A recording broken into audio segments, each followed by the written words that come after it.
My MIL wants me to dye my natural red hair so she's the only fake redhead in the wedding photos. And I want to tell you that she did not ask me directly, because my mother-in-law is a woman who has never asked anyone anything directly in her entire life. She came at it sideways. She mentioned at brunch that reds could clash in photos. She mentioned at a different brunch that coordinated palettes were more elegant. She mentioned at the dress fitting that a nice rich brown would really bring out my eyes. Then last Saturday, she said she had the name of a colorist if I ever wanted one, and I looked at my fiancé Marcus across the room who had just walked up and heard the last part, and I watched his face do the specific thing it does when his mother is being his mother, and he is deciding what to do about it. Her name is Diane, and she has been a redhead for 38 years. She has photos in her living room from her own wedding where she is a redhead. She has photos from when Marcus was a baby where she is a redhead. She is the redhead in every family story anyone has told in 38 years. She has invested considerably in being the redhead. This is her thing. I am a natural redhead. The boring kind of natural, which is to say, I was born this way. I had not thought of it as a personality trait until I met Diane, who treated my hair as a credential she had not authorized. The first time I met her, she touched it. She said, "Is that real?" I said yes. She said she was also a redhead. She said it like we were going to have a conversation about it. I had nothing to add. It was my hair. I had not acquired it. I had simply grown it out of my head. The suggestions had been escalating for weeks, and the wedding was 6 weeks away, and at some point the suggestion was going to become a request that required an actual answer. I brought it to Marcus that night. I laid it out chronologically because chronology was the most persuasive format for this kind of accumulation. He said, "My mother wants you to dye your hair brown for our wedding because she wants to be the only redhead." He said, "I'll handle it. I'm going to make it clear you are not dyeing your hair, and she's going to need to find a different way to feel the way she wants to feel." I said, "I don't want this to be a fight." He said, "You shouldn't have to appreciate it. This should just be the baseline." He called her that night. He came back 20 minutes later. He said he told her my hair was part of why he loved me, and he was not going to ask me to change it for a day. She said she had just been thinking about photos. He said the photos would be fine. He said she needed to find a way to be okay that did not involve asking me to change anything about myself. I said, "How did she leave it?" He said, "She's going to sit with it." The wedding happened. I did not dye my hair. There are 2 redheads in the photos. Diane did her color for the event, and it was a lovely color on her, and my color was my color, and the photos look exactly like the people at the wedding, which is what photos are supposed to do. Diane hugged me at the reception. She said, "You look beautiful." She said it with the specific tone of someone who had been sitting with something and had made her peace with it even if the peace had cost her something. She said, "Welcome to the family." She said, I meant that. 3 months after the wedding, things with Diane were good. She texted me recipes directly, not through Marcus. She sent me a photo of a lemon cake and said, "You should try this one." She invited me to brunch without an agenda. We talked about a show we were both watching. We talked about Marcus never buying the right kind of milk. She laughed and I laughed, and it felt like the kind of easy I had wanted from the beginning. I told Marcus one night that I thought the wedding really had been a turning point. He said, "I hope so." I said I thought it was. He said I hope so again, which was not the same as agreeing, but I didn't push it because I wanted to believe what I was believing. I let my guard down completely. I stopped monitoring her sentences for hidden meanings. I just let her be my mother-in-law. Diane hosted a family dinner for Marcus's birthday. She hired a photographer. When I walked in with my hair down, she said, "Oh, you're wearing your hair down. I was going to suggest updos for the photos tonight." I felt it, that familiar prickle at the back of my neck, but I told myself it was just a birthday dinner. Not everything had to mean something. During dinner, Diane had set up a slideshow, photos of Marcus growing up, and in every photo, every single one, Diane's red hair was there, in the background or the foreground or right next to him, bright and styled and present. I understood something I had not understood before. Diane had not just been a redhead for 38 years. She had been documenting it for 38 years. Every photo was proof. The hair was not just something she wore. It was something she archived. Then a photo from our wedding came up. Me and Marcus at the altar. In the background, slightly out of focus, Diane with her warm red hair. She smiled and said, "That was the day I learned to share my signature color." Everyone laughed. It had the shape of a joke and the timing of a joke. I laughed too, but the laugh sat wrong in my chest because of the word share. Share means it was yours first. Share means you were generous enough to let someone else have some. My hair did not belong to Diane, and the word share turned my entire natural existence into something she had allowed. After dinner, my friend Noel pulled me aside in the hallway. She said, "Did you hear what she said to the photographer when you were in the bathroom?" I said no. She said, "She told him to make sure the lighting didn't wash out her color next to yours." Her exact words were, "We can't both pop in the same frame." 3 months of peace cracked like a plate hitting a tile floor. One sentence said behind my back, and the whole thing I had built in my head about turning points and recipe texts just broke apart because Diane had not changed. She had just gotten quieter. She moved her comments from tables where I could hear them to private conversations where I could not. The audience changed. The message didn't. I drove home with Marcus. He was happy. He was talking about the fishing photo from the slideshow. I said nothing about the photographer. I said nothing about what Noel told me because I was not sure if "we can't both pop" was vanity or hostility. I decided to wait. I decided one overheard comment was not enough to undo 3 months of progress. What I was really doing was choosing silence when I should have been choosing clarity. The peace I was protecting was not real. It had never been real. 2 weeks later, I found out I was pregnant. When the second line showed up, I sat on the edge of the bathtub until Marcus knocked, and I opened the door and held up the test, and his face went through 4 different things in 2 seconds. He picked me up and turned around in the hallway and said, "We're having a baby." At 6 weeks, we drove to Diane's house. Marcus was nervous. His knee was bouncing. I put my hand on it and said, "Because it matters." He said, "Yeah, it does." I said, "I'm pregnant." Diane's face did something I had never seen it do. It opened. Every layer of performance and presentation fell away, and what was underneath was pure and simple and real. Her eyes filled. She took my face in both of her hands and said, "A grandchild." That was all she said. She pulled me into a hug and cried into my shoulder, and I held her back and cried too because it was real. The most genuine moment I had ever experienced with Diane. No subtext, no suggestion, just a woman finding out she was going to be a grandmother and letting me see it. We stayed for 3 hours. She asked about due dates and doctors and told me about her pregnancy with Marcus and how she was sick every day for 4 months and how it was worth it. And she looked at Marcus when she said that and he said, "Thanks, Mom." And she said, "You were worth every bit of it." 1 week later, Diane called me directly. First time ever. She sounded warm and excited. She said she wanted to throw us a gender reveal party. She wanted to be involved. Really involved, not just as a guest. I said I would love that. Then she said, "I was also thinking, and this is just a thought, but pregnancy does such interesting things to hair color. Some women go darker, some go lighter. If yours changes at all, I know the most wonderful person who could help you maintain it." The kitchen went quiet. She let the silence sit for 3 seconds and then said, "Or not, just a thought. You know me." 1 week. It had taken exactly 1 week from finding out about the pregnancy for the colorist suggestion to come back. The framing was different. It was wrapped in concern about pregnancy hormones. But the request underneath was the same request it had always been. Change yourself so I can keep being who I have decided I am. A grandchild was not one day. A grandchild was a lifetime. Holidays and birthdays and first days of school and graduations and family portraits and every event for the next 18 years. Diane was already positioning herself. I waited for Marcus. He walked in. He looked at me and said, "What happened?" Because he could always tell. I told him. He said, "I'll call her again." I said, "No." He said, "What do you mean, no?" I said, "You called her last time and it worked for 3 months. 3 months, Marcus. And then she told a photographer we couldn't both pop in the same frame and now she's suggesting a colorist for my pregnancy hair. Calling her is a band-aid. It's not a fix." He said, "You don't have to do this yourself." I said, "I know I don't have to. I want to. Because if I don't say it myself from my own mouth looking her in the face, she is going to be saying this stuff to our daughter in 15 years. He looked at me for a long time. Then he said, "What do you need from me?" I said, "Let me handle it and trust me when I say I'm not going to blow anything up." He said, "I trust you. I've always trusted you." I spent 5 days getting ready, not writing a speech, just running sentences through my head, testing them for sharpness and softness, trying to find the exact middle point where I could say what needed to be said without turning it into a war. I wanted to name the pattern, not any single comment, the pattern, because any one of those things alone could be explained away. But laid out together, in order, over months, they were a campaign. Sunday came, and Diane got there first. We walked into the kitchen. There was a basket on the table, wrapped in clear plastic with a ribbon. Inside, bottles and tubes arranged in neat rows. Diane held it out to me and said, "I made you a little pregnancy self-care kit. These are the products I use." I looked at the labels. Color-safe shampoo, color-protecting conditioner, a leave-in spray that said, "Extends the life of your color," in pink letters on the front. Every single product was for color-treated hair. I do not color-treat my hair. I have never color-treated my hair. Diane knows this. She has known this since the first day she touched my hair and said, "Is that real?" And I said yes. Marcus was behind me. He looked at the basket. He looked at his mother. He said, "Mom, what is this?" Diane smiled. She said, "It's a gift for your wife." Marcus said, "These are hair dye products." Diane said, "They're hair care products, Marcus. Don't be dramatic." She said it lightly, with just enough softness that if you pushed back, she could act surprised you took it the wrong way. I looked at the basket. I looked at Diane. The kitchen was quiet except for the tick of the clock and the faint rustle of a page turning from the living room where Clinton was reading a magazine. He had heard Marcus's voice go flat. He had heard Diane say, "Don't be dramatic." He had turned a page and stayed exactly where he was. That told me everything about how this household had handled Diane for decades. Clinton's solution was the magazine, the chair in the other room, not looking up. I was not going to make that my solution. I said, "Diane, can we talk? Just us." In all the time I had known this woman, I had never once asked to speak to her alone. Every conversation had been in a group or through Marcus or diluted by a family gathering. Diane controlled the terms. She set the table. She chose the topic. I was changing the terms. She felt it. The whole room felt it. Marcus opened his mouth. I looked at him. I said, "I've got this." He searched my face. Whatever he found was enough. He sat down. I walked into the living room with the basket. Clinton picked up his magazine and said, "I'll go check on the oven," and left without making eye contact. I sat on the couch. Diane sat in the chair across from me. I set the basket on the coffee table between us. I said, "Diane, I need to say something and I need you to hear the whole thing before you respond." She said, "Of course." The voice of a woman who believed she could handle whatever came next because she had always been able to handle whatever came next. I said, "You have been asking me to change my hair since the day I met you. You have never said it directly. You have said it through suggestions and compliments and colorist recommendations, and now a gift basket full of products for hair I don't color. I am not going to dye my hair. Not for the wedding, which already happened. Not for photos, not for the baby, not ever, and I need the suggestions to stop." Diane said, "I have never asked you to dye your hair." I said, "You're right. You have never asked. You have implied. You have suggested. You have left doors open and waited for me to walk through them. I am telling you I see the doors and I am not walking through them." She said, "I was just trying to be helpful." I said, "The basket has color-safe shampoo in it. I don't color my hair. Who is the basket helping?" She did not answer. Then her voice changed. Actually small, like something cracked open she hadn't planned to crack open. She said, "Do you know what it's like to build something for 38 years and then watch someone show up who has it for free?" I had prepared for deflection, for denial, for the light laugh, and "You're reading too much into it." I had not prepared for honesty. She said, "I chose this color because I wanted to be someone people remembered. I walked into rooms and people said, 'Oh, the redhead. That was mine.' And then Marcus brought you home and your hair was real and mine was not, and I could feel people looking at us and thinking, 'She's the real one.' I let it be in the room. I said, 'No one is comparing us.' Diane said, 'Everyone is comparing us.'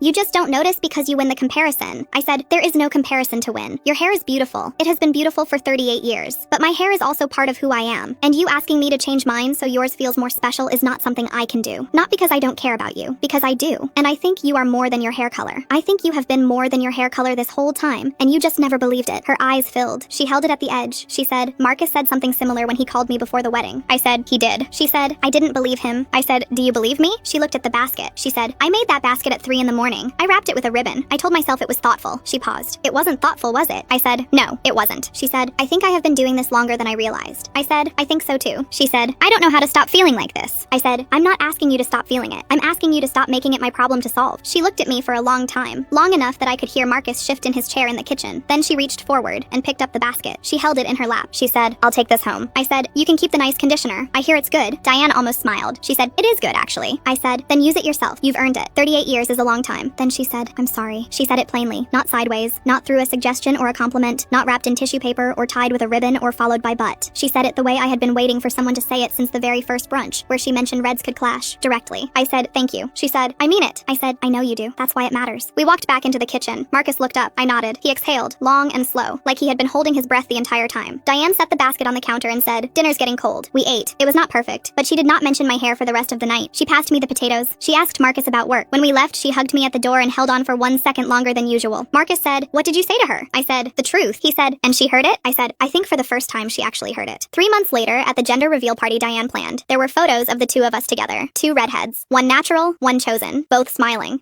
And this time,